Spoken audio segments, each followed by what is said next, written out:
Este capítulo no hubiera sido posible sin el apoyo de nuestros mecenas en Patreon. Suscríbete en el link de la descripción.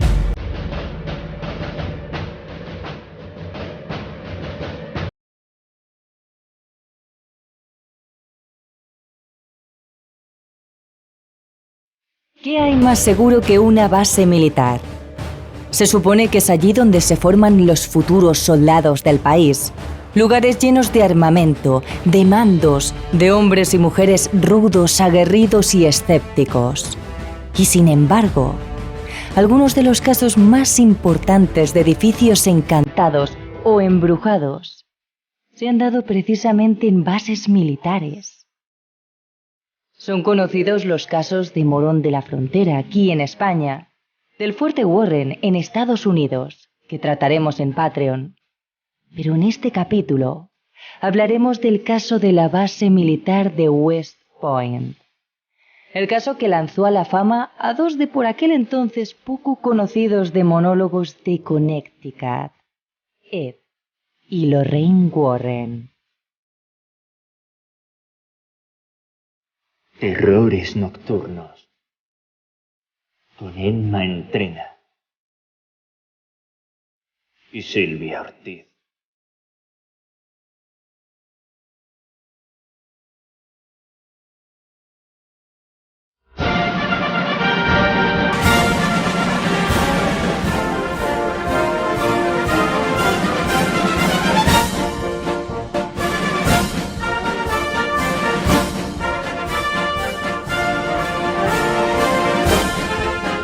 No hay ninguna institución en Estados Unidos más respetada que el West Point, situada en el estado de Nueva York, fundada en 1802, después de que George Washington lo sugiriera. Así describe esta institución el propio Ed Warren en su libro Cazadores de Fantasmas.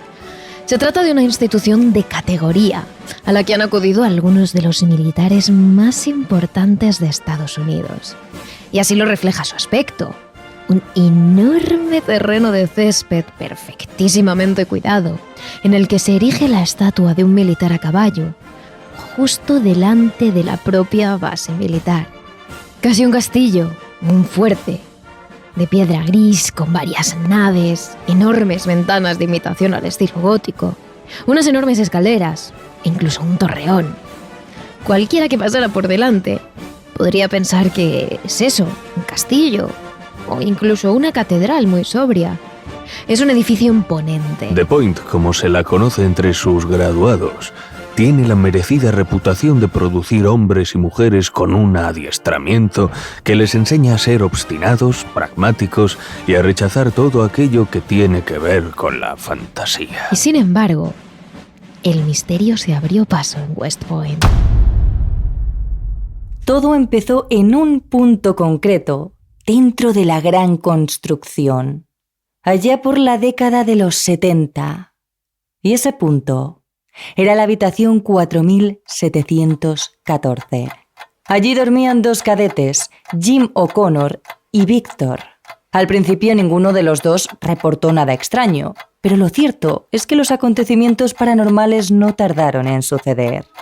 El 20 de octubre de 1972, a eso de las 9 de la noche, Jim O'Connor se encontraba solo en la habitación. Aprovechó un tiempo de descanso para tomarse una ducha caliente, así que cogió su ropa limpia, la colgó en la percha frente a la ducha y abrió el grifo dejando el agua correr.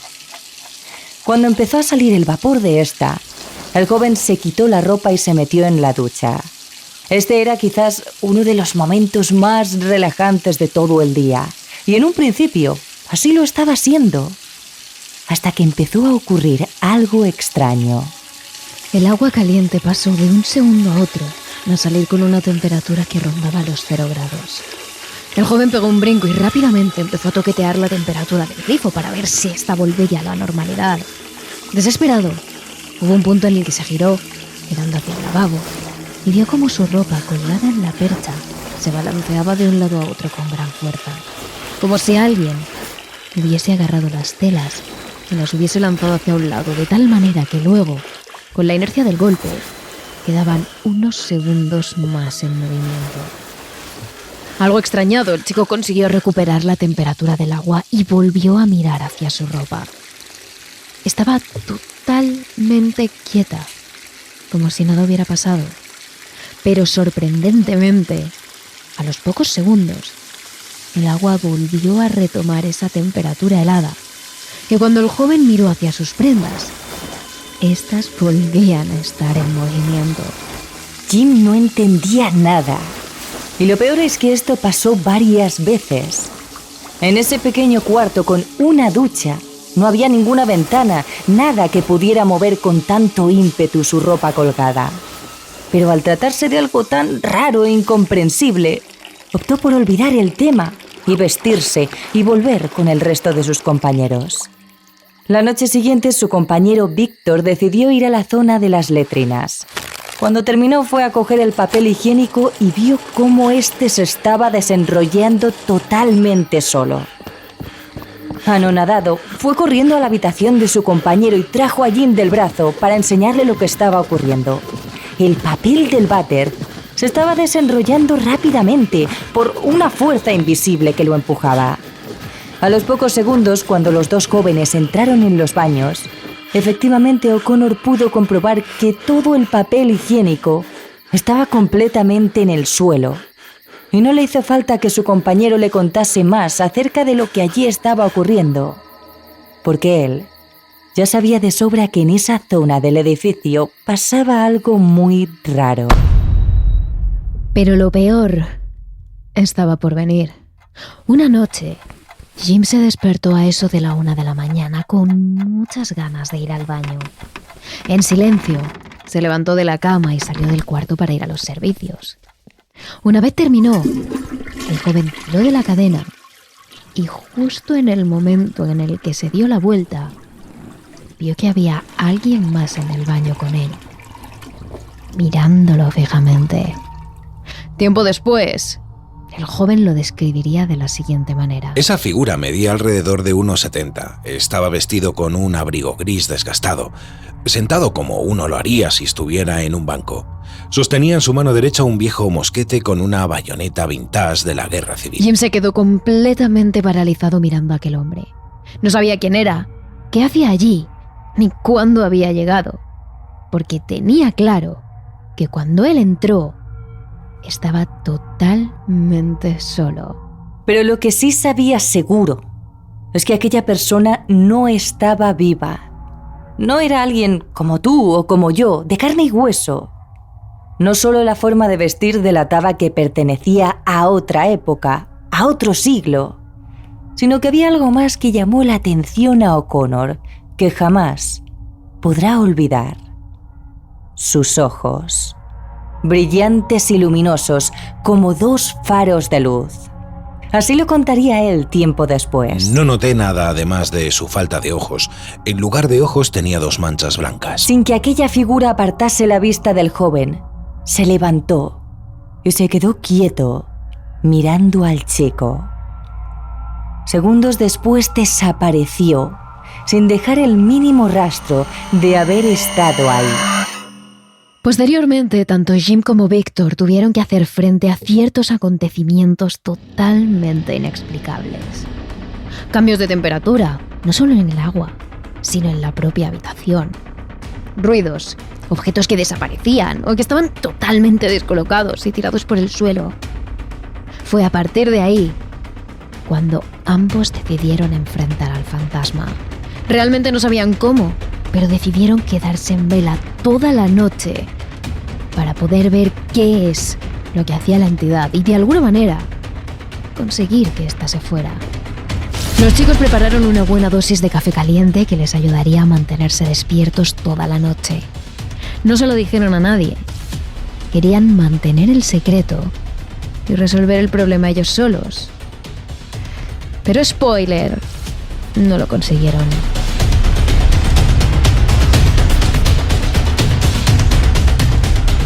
A eso de la 1 de la madrugada, casi a la misma hora que el resto de noches, la temperatura de la habitación comenzó a bajar y a bajar.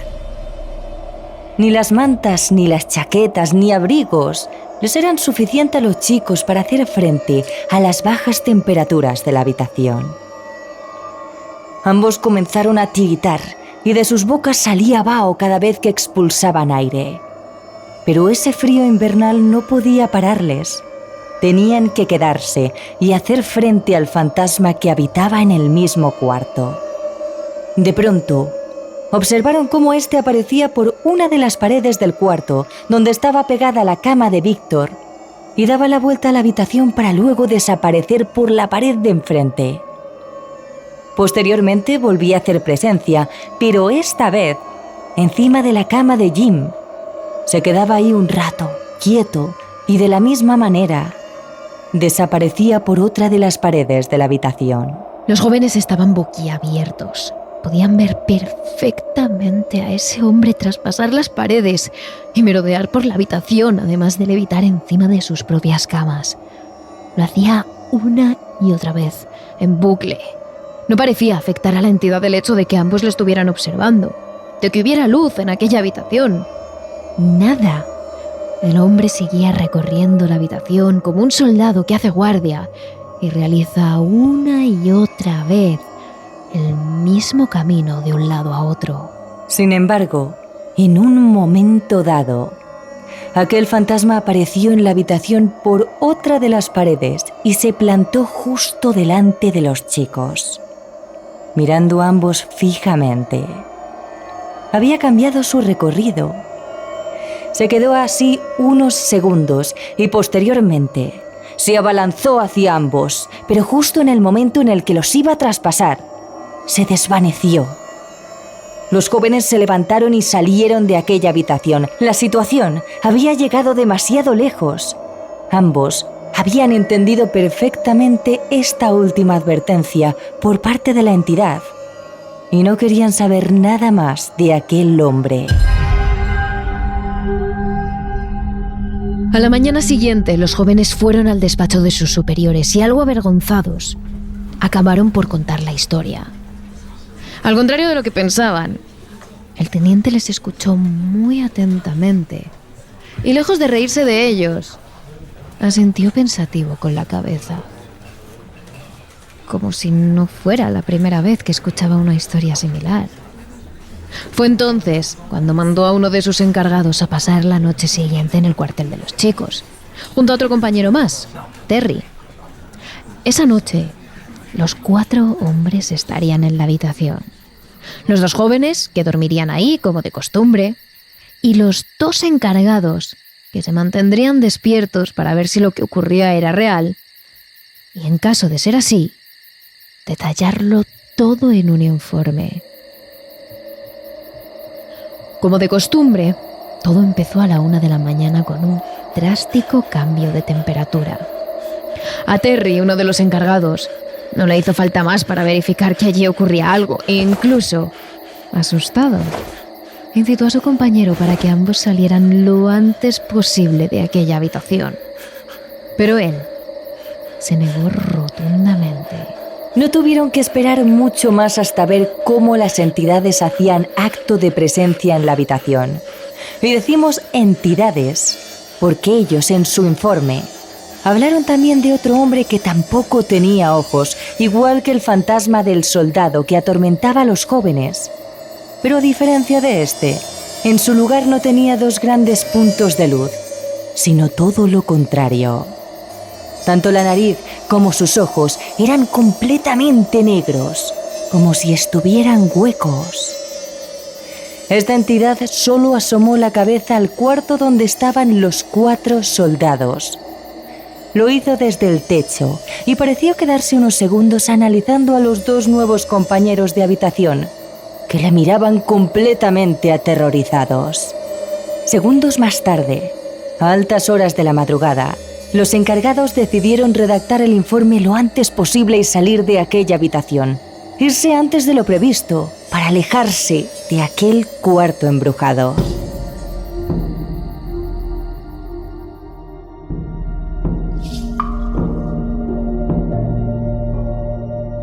Al día siguiente, la noticia comenzó a recorrer los pasillos de la Academia Militar, y todos los jóvenes hablaban de la habitación 4714, como la habitación maldita.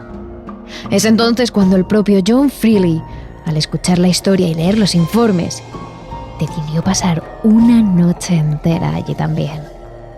A pesar de la cantidad de testimonios que tenía a esas alturas, él era alguien escéptico. Siempre lo había sido. Y no podía creer que algo así estuviera sucediendo en una de las habitaciones de su academia. Y sorprendentemente, esa noche, el teniente cambió completamente de opinión. Él mismo pudo sentir los cambios de temperatura, ver objetos moverse, entidades que aparecían y desaparecían, e incluso, en un momento dado, se topó con otro fantasma que nadie había visto antes, el de un anciano. No se acuerda de qué hora era exactamente, pero el teniente ya había presenciado la aparición del soldado por una de las paredes del cuarto. Algo nervioso, pero manteniéndose firme, se quedó bastante más tiempo en la habitación. En un momento dado, el teniente se levantó de la silla y en el momento en que lo hizo, la entidad de aquel anciano apareció frente a él. Era un hombre canoso, con muchos años, pero con una mirada propia de alguien que había pertenecido al cuerpo militar. Además era bastante alto, teniendo en cuenta que el teniente era uno de los más altos de la academia. Y aquella entidad le sacaba al menos una cabeza. Se quedó mirando al teniente unos segundos, analizándolo. Y en ese momento John sintió que no se podía mover, como si aquella figura le hubiera petrificado. El anciano llevaba puesto un largo abrigo con un cuello alto, y al igual que el soldado, sus ojos eran dos focos de luz que llegaban hasta lo más profundo de aquel que lo contemplara.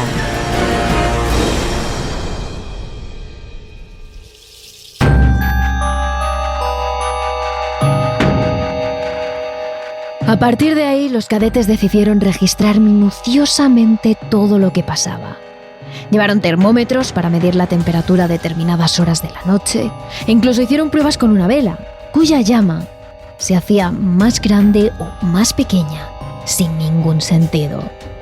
Y en algunas ocasiones, el movimiento vibrante del fuego se detenía completamente en seco, haciendo parecer que la propia llama se había petrificado, como si alguna entidad estuviera controlando el poder del fuego.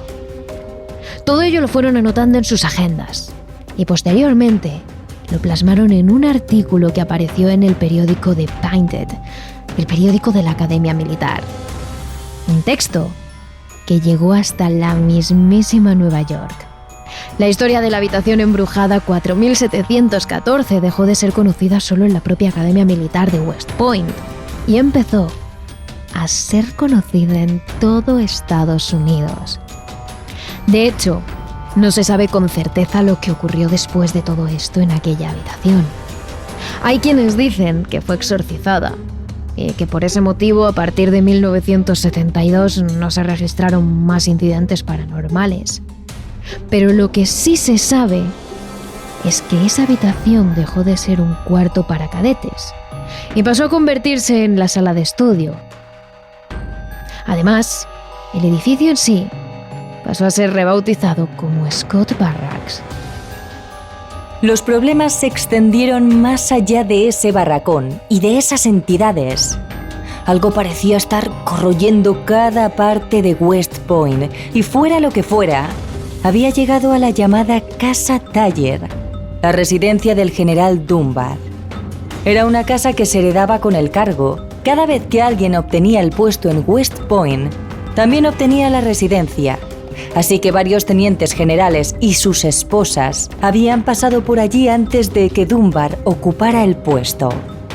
¿Sintieron ellos algo raro?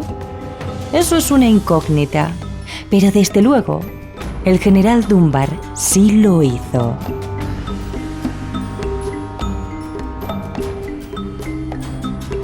Todo comenzó con pequeños detalles que cualquiera realmente pasaría por alto.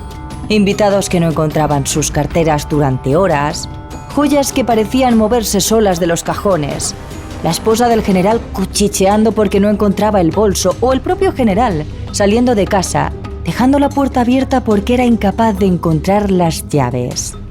Eso, como muchos aficionados del misterio saben, es uno de los primeros signos de infestación paranormal. Pero un escéptico militar como Dunbar nunca lo habría imaginado, hasta que todo fue un paso más allá, en la habitación principal. En un momento dado, mientras Dunbar y su mujer estaban en la habitación, entró el servicio para arreglarla. Limpiaron, barrieron y todo iba normal, hasta que se dispusieron a hacer la cama. Una vez hecha, todos los que estaban en la habitación vieron como unas manos invisibles, ante sus incrédulos ojos, tiraban de la ropa de cama hacia abajo, deshaciéndola completamente. Cuando volvieron a intentarlo, de nuevo, esas manos invisibles tiraron de las sábanas hasta dejarlas a los pies de la cama. Otra vez. Finalmente, la muchacha de servicio intentó hacerla de nuevo, pero esas manos y ella acabaron forcejeando con la sábana. Lo que sea que fuera aquella entidad, no dejaba que la mujer subiera la sábana de nuevo. Hacía una fuerza terrible contra sus brazos. Y la cama, finalmente, quedó deshecha.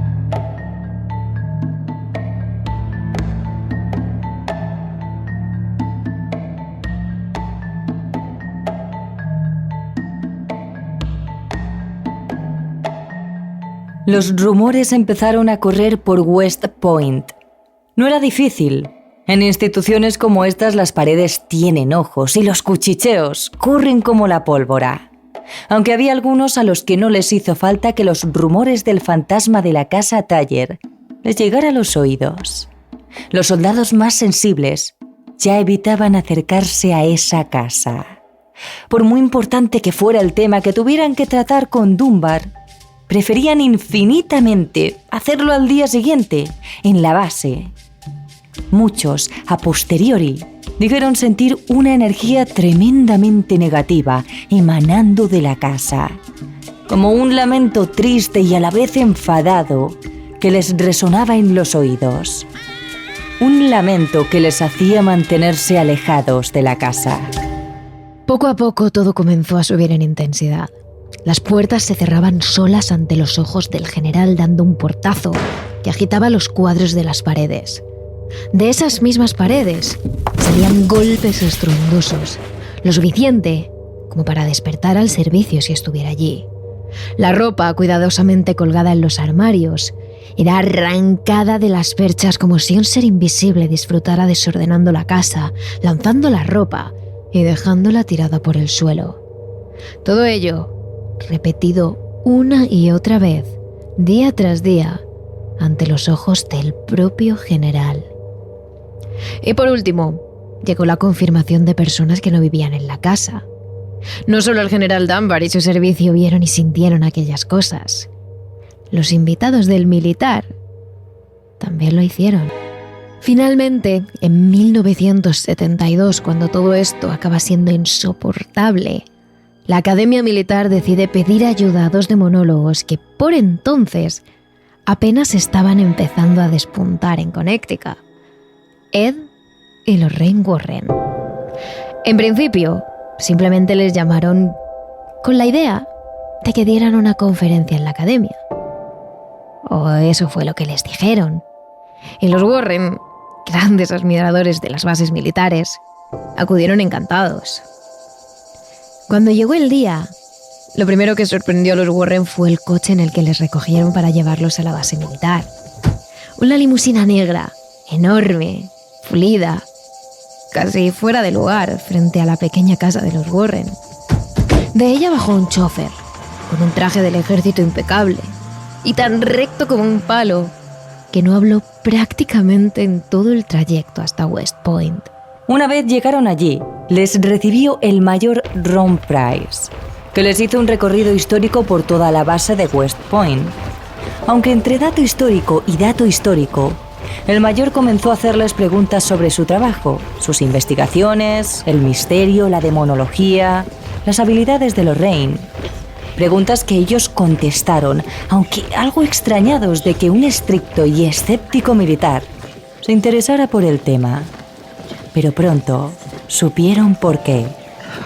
Una vez terminada la visita, Price les pidió a los Warren que le acompañaran a la residencia del superteniente Francis Dunbar, un teniente general que vivía en la residencia para su cargo. En un principio, la impresión que Lorraine tuvo de la casa fue positiva.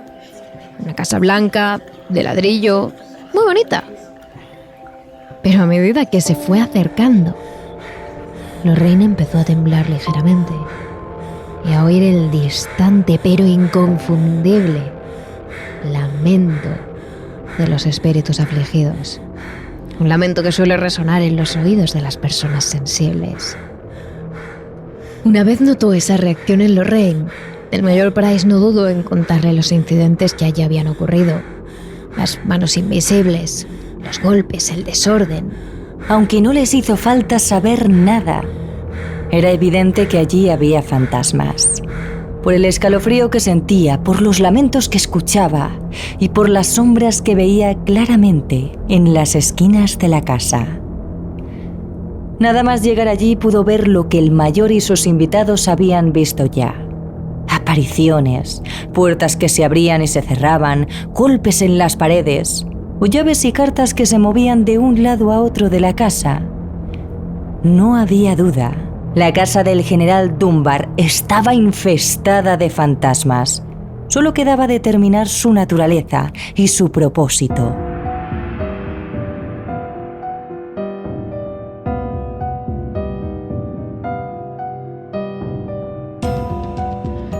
Una hora después, Lorraine comenzó a recorrer la casa habitación por habitación para intentar contactar con los fantasmas. El proceso era el mismo en todas. Se situaba de pie, con su falda larga y su camisa de cuello alto, bien planchado, en el centro de la habitación, y se disponía a escuchar cualquier indicio de actividad espiritual. En las 3 primeras habitaciones no hubo ningún contacto. Y cuando Price empezaba a dudar de sus habilidades, llegó la 4ª. Allí, Lorraine se sintió intensamente atraída por una encantadora mecedora en la que no dudó en sentarse. Inmediatamente el pulso se le aceleró. Sintió que comenzaba a contactar.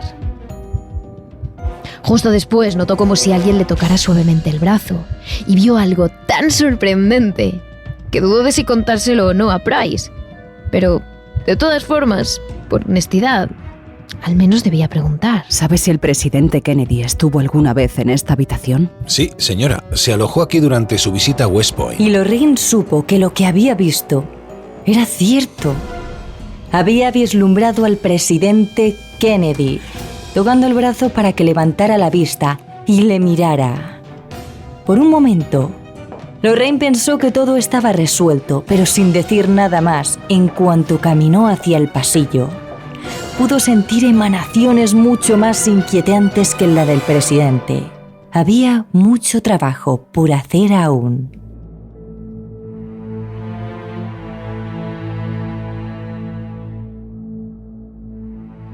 En cuanto entré en el dormitorio principal, supe que la casa estaba perturbada por una presencia femenina. Contó la propia Lorraine Warren poco después.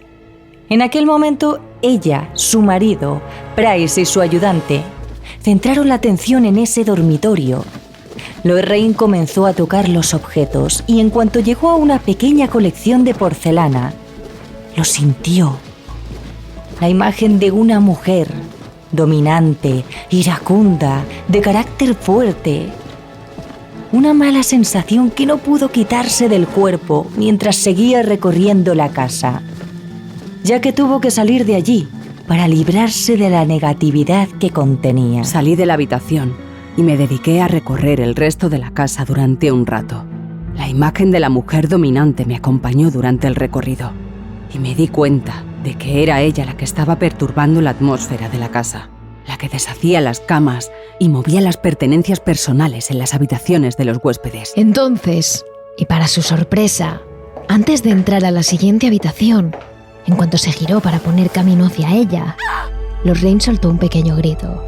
Estaba allí, de pie, en el umbral de la puerta, con el pelo corto y rizado sobre la cabeza, un gran collar de perlas y un vestido negro de raso hasta las rodillas. Todo esto acompañado de un maquillaje impoluto y una sonrisa maliciosa. La mujer dominante se encontraba en el umbral de la puerta, impidiendo que Lorraine pudiera pasar, deteniéndola, transmitiéndola la energía más negativa que podía, hasta que Lorraine consiguió desentramar lo que quería. Sabía que la mujer era un espíritu celoso y posesivo, que pensaba que la casa le pertenecía y a quien le molestara cualquier persona que vivía en ella. Pero no era un espíritu maligno, más bien problemático. En cuanto describió lo que estaba viendo, inmediatamente el general Price y su ayudante identificaron al fantasma de la mujer posesiva como la esposa del general MacArthur, también residente de aquella residencia años atrás. Era una mujer iracunda y celosa, a la que el servicio tenía miedo. Bueno, incluso los generales se acongojaban en su imponente presencia. Sin embargo, a Lorraine algo no le cuadraba. El fantasma de Kennedy había tenido una energía luminosa. El de MacArthur era más bien entrometido, pero no del todo peligroso. No había nada que encajase con los lamentos que había escuchado antes de entrar a la casa. Entonces, Lorraine percibió algo más. Violencia. Recorrió la casa, habitación por habitación. Tocó los muebles, la madera envejecida, y la sensación de violencia no se iba.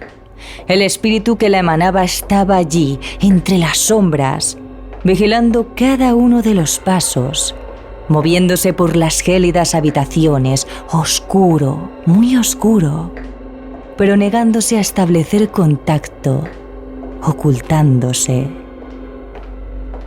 Finalmente, sin más pruebas que sus sensaciones, Lorraine decidió acabar y conducir a todos los demás al comedor principal, donde se produciría el banquete y más tarde la charla que iba a dar ante los mandos y sus esposas, y también ante los cadetes.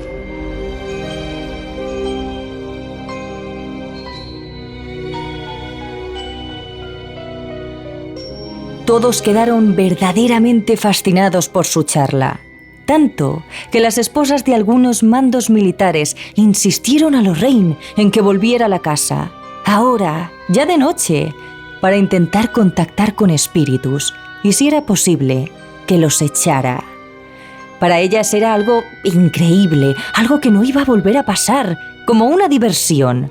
Pero Lorraine, curiosa con la presencia violenta que había sentido, no pudo negarse. Ed y ella guiaron al grupo de mandos y esposas hasta la habitación de matrimonio de la casa. Allí, todos los participantes se sentaron en el suelo formando un semicírculo alrededor de la cama. Las mujeres se pusieron cómodas, elevando sus faldas, y los militares se desabrocharon sus chaquetillas de gala. Lorraine cerró los ojos y se dispuso a contactar con la dimensión no terrenal. Pocos minutos después, muchos en la sala sintieron cómo entraba la presencia de la señora MacArthur. Pero tras una pequeña conexión, Lorraine y su fuerte voluntad consiguieron expulsarla de la casa. Y ese fue el momento en el que todos y cada uno de ellos comenzaron a creer. Ya no era un juego, ya no era una diversión, era contactar con el otro mundo. Después de la sesión en la que Lorraine y Ed se sintieron muy orgullosos de sus dones e intercambiaron direcciones con los mandos y sus esposas para escribirse, la limusina quedó en la puerta. Justo cuando les estaban esperando, Lorraine lo vio. Una aparición en la plaza de armas, bañado por la luz de la luna. Se encontraba un hombre negro, con un uniforme de principios de siglo, sin galones o insignias a la vista, y miraba con semblante triste hacia la casa. Aquella era la entidad que emanaba violencia que había percibido Lorraine, que no dudó en correr hasta allí. ¿Quién eres? Me llamo Chris. dijo la presencia con la mirada fija en Lorraine. Estás afligido por algo. La aparición ayudó a Lorraine a formar una imagen en su mente. Una celda o una habitación muy pequeña en la que el hombre parecía estar confinado. No soy libre.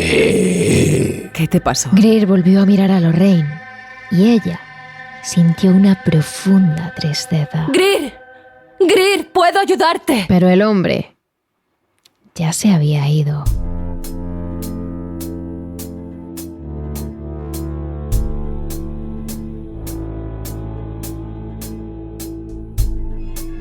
Lorraine se quedó con una infinita sensación de tristeza, de desasosiego, como de no haber podido resolver lo que realmente había pasado en el lugar. Cuando comentó esto con uno de los oficiales, mientras esperaban la limusina de vuelta a casa, Lorraine quedó aún más estupefacta. El oficial le dijo que su visión era imposible. A principios de siglo, no había gente negra en West Point. Pasaron un par de semanas en las que Ed y Lorraine ya se habían olvidado un poco del tema, cuando el oficial con el que Lorraine había hablado en West Point antes de irse, telefoneó a la casa de los Warren. Lorraine, mientras Ed leía el periódico, cogió el teléfono. Fue entonces cuando le contó lo que había averiguado. Sí que había habido un único hombre negro en West Point en la época que Lorraine había descrito por el uniforme. Se llamaba Greer y había matado a otro hombre, aunque el tribunal militar le exoneró y nunca le llegó a condenar. Entonces Lorraine supo con certeza quién era Greer. Un espíritu rabioso, enfadado y triste, que no podía aceptar su propia culpa porque no había pagado por sus crímenes en vida. Ahora vagaba por West Point, asustando y aterrorizando con su energía negativa a todo aquel que pasaba. Aunque nunca lograron echarlo, como sí lo consiguieron con la señora MacArthur. Ese fue el final del caso de la base militar de West Point, pero el principio de la fama de los Warren. Poco después, gracias a la filtración de alguien del ejército, se escribió un artículo sobre West Point y los Warren comenzaron a ser conocidos a nivel nacional. A partir de ahí, se convertirían en los mayores demonólogos de la historia, con miles de casos a sus espaldas. Pero eso es otro capítulo. Aunque como ya sabéis, sí que os contamos otra historia en nuestro Patreon, la del encantado Fuerte Warren. Y ya sabéis que durante toda la semana subiremos más contenido sobre estas bases y fuertes encantados a nuestras redes sociales. Somos @terroresn en Twitter y @terroresnocturnos_TRN en Instagram y TikTok. Os esperamos. Terrores Nocturnos, realizado por David Fernández Marcos. Y aquí termina el vídeo de YouTube, aunque esta es solo una parte. Si quieres escuchar el programa completo, visita nuestro podcast Terrores Nocturnos en Spotify, Google Podcasts, Apple Podcasts, iVoox o Spreaker. Disfruta de una buena dosis de misterio cada martes y si te quedas con ganas de más, conviértete en mecenas de Patreon para poder escuchar otro capítulo extra cada semana. Además de disfrutar de otras ventajas como directos, la elección de los temas de los que hablaremos, noticias anticipadas e ilustraciones exclusivas. Entra en la página de Patreon de Terrores Nocturnos y únete a esta gran familia de mecenas. ¿A qué esperas?